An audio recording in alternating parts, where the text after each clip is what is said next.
Dear students, this is Dr. Rekha Maggirwar, Assistant Professor from Department of Botany, Shri Shivaji Science College, Amravati.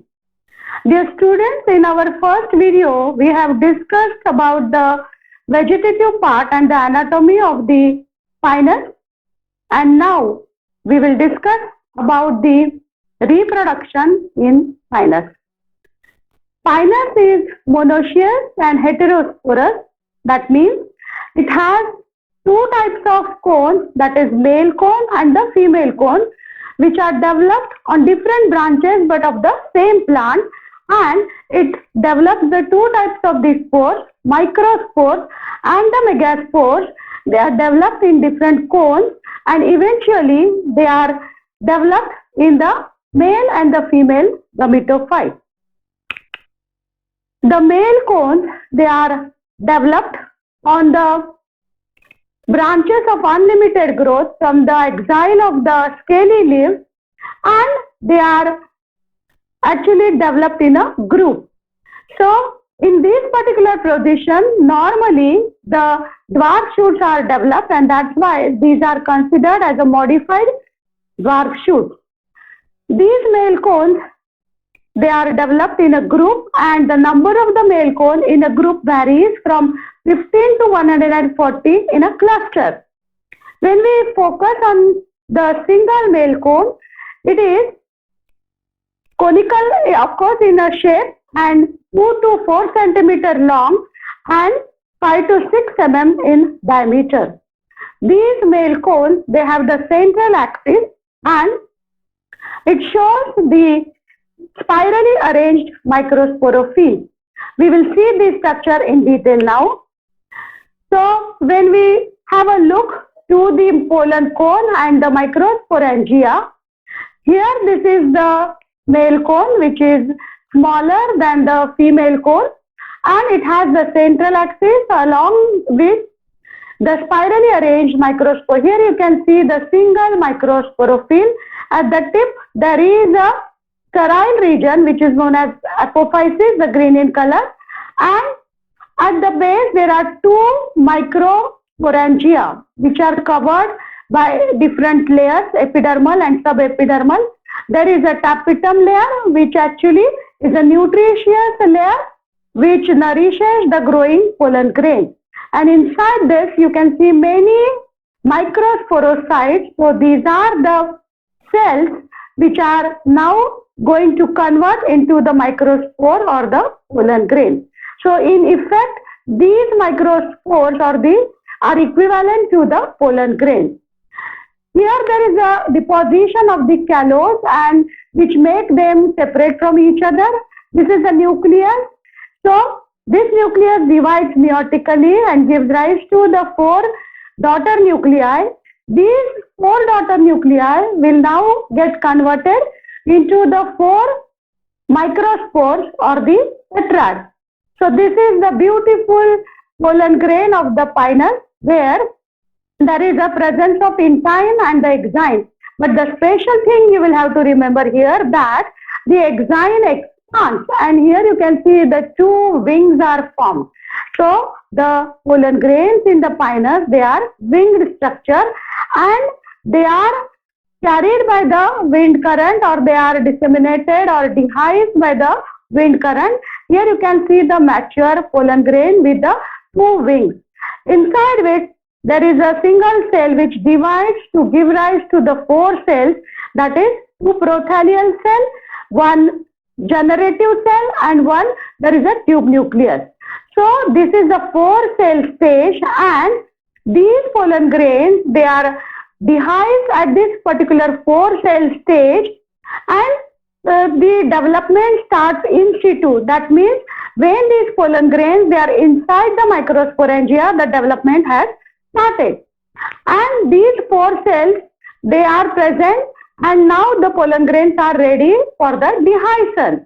So it's a very wonderful phenomenon to see that in India, in the condition of the warm and the dry weather, these pollen grains, they are dehisced from the microsporangia where there is a longitudinal slit, and through that particular slit, these mature pollen grains, they are dehisced, and they are dehisced in such a large number that you can see in the particular pine forest, there will be lot of pollen grains which are dehisced in a large number, and yellow patches can be seen in the environment. So this is known as the shower of the sulfur. So now these pollen grains are ready for the pollination, and they will have to reach to the female cone. So let us discuss about the female cone now. These female cones, they are also developed in a cluster, but 1 to 4 in number, and they are actually takes place 3 years. This is the young cone, which is the reddish color and the fleshy one, which is also known as ovulate cone. This one is the mature woody cone, where you can see the spirally arranged megasporophyll. So when we focus on to the single megasporophyll, it has the bract scale, above which there is a ovuliferous scale, and at the tip you can see the sterile portion, which is known as apophysis. At the base you can see these two ovules are present. So the ovule in case of the Pinus is orthotrophous, in which there is a nucellus in the center and which is covered by the protective layer, that is integument, and at the tip region there is a special place which is pollen chamber, and you have seen at the micropylar end there is a sticky substance. So inside this there is a single megasporangium, which will be now converted into the female gametophyte after the several divisions. So this is the female cone ready now to receive the male gametes or the pollen grain. Here the bract scale, they turn inward, and the ovuliferous scale, they are separated. This is a beautiful phenomenon to see that many such yellow colored pollen grains, they are carried by the wind current, and they are now coming closer to the female cone. So there is a sticky substance present at the micropylar tip. So these pollen grains, when they come closer to that particular micropylar end, they are sticked to that particular sticky substance. And during the night hours, what happens? The pollen drop or the pollination drop of a sugary substance oozes, and that comes out at the tip of the micropylar end. Here you can see clearly that pollination drop is coming out from the micropylar end, and these pollen grains, they are entangled in this particular pollination drop, and they are sucked inside the through that particular micropylar region, and they are carried to the space which is known as the pollen chamber. So one thing, dear students, you will have to remember that these pollen grains will remain in that pollen chamber for 11 months in the inactive form, and its growth will resume up in the next season. So here you can clearly see that these pollen grains are now resting. So the development of the male gametophyte was prior to the pollination and after the pollination. Prior it was the 4-cell stage, and after pollination now we will see the development of the gametophyte. So the pollen grain with the 4-cell stage is the first cell for the male gametophyte. Here you can see after pollination, its development, the intine is growing and it is forming the pollen tube. So this pollen tube will now move inside the female gametophyte, and it will carry the tube nucleus. Actually this tube nucleus will guide the path for this pollen tube towards the female gametophyte, and you can see the generative cell is inside the pollen grain only. There is a sterile cell and the spermatogenous cell. Now these two cells are also carried in the pollen tube, and they are moving forward just behind the tube nucleus. Now this particular pollen tube is growing towards the female gametophyte. We'll see now this megaspore is dividing, and the 4 megaspores are formed, out of which 3 generate and only 1 remains functional, which shows repeated division. And only nuclei are formed, but the wall or the compartment are not yet formed, and this is the development which is observed in the first year. So now the first year development is completed over here, and you can see the woody female cone. in the next season, now you can see the further development of the pollen grain as well as of the female gametophyte. So here you can see the wall have been laid down, the compartments are now quite clear, the alveoli is formed, and the superficial cells, they have the capacity to develop into the archegonia. So the surface cells over here, you can see the pores. Through these pores, you can see the archegonia is just visible here. So this archegonia is having the neck cells, and then there is a venter, and inside the venter there is a single egg cell. So this is the structure of the archegonia in Pinus. Here you can see clearly the egg cell. And now these archegonia are ready to receive the male nuclei. So what happens? This pollen tube now grows deeper, and it is now ready for the fertilization. So we'll now just have a look to the steps for the fertilization.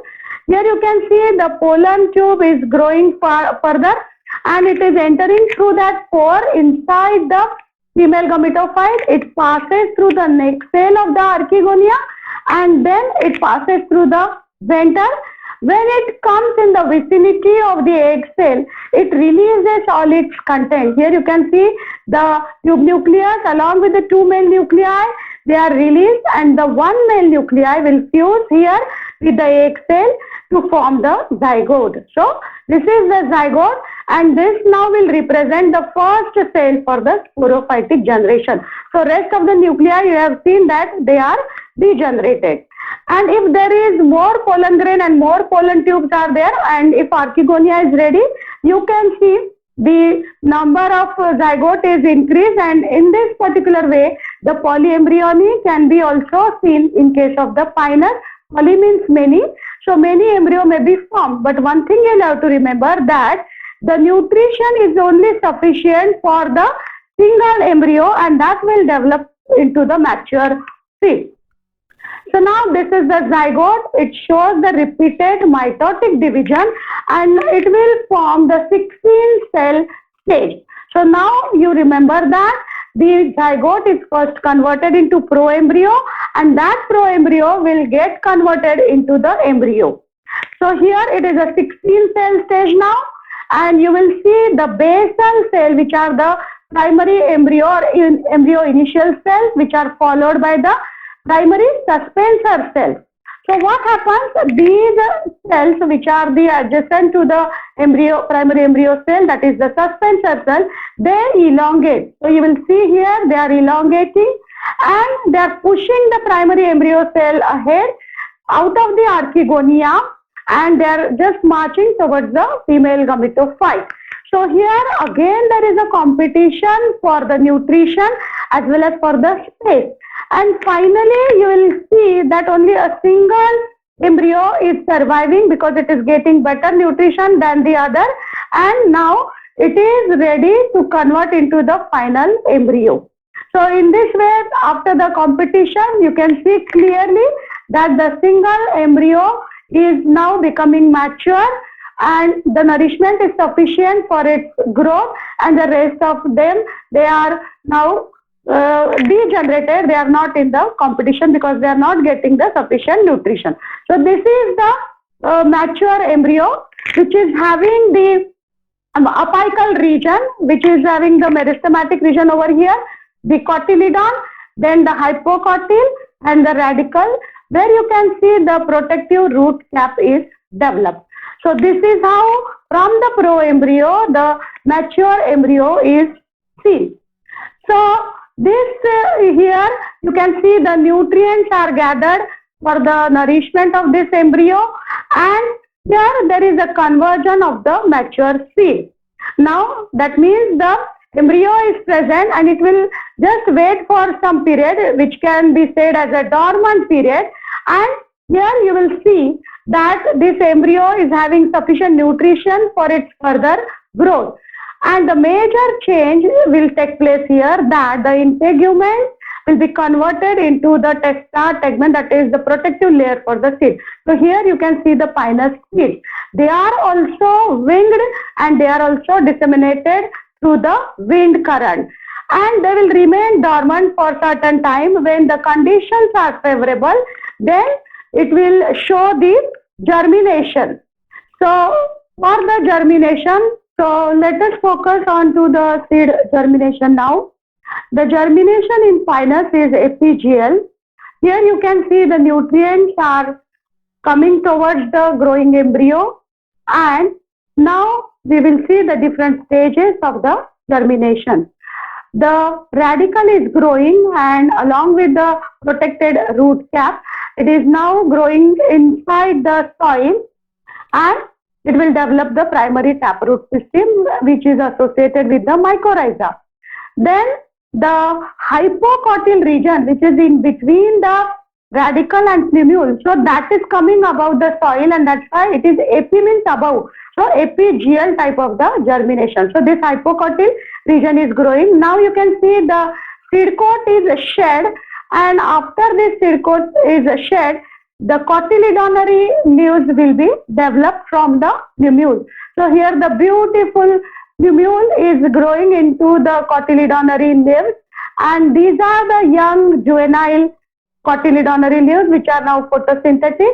The epicotyl region also grows, and you will able to see that so beautifully the seedling of the pinus is growing, and this is converted into the huge pine forest. Thank you. Thank you very much.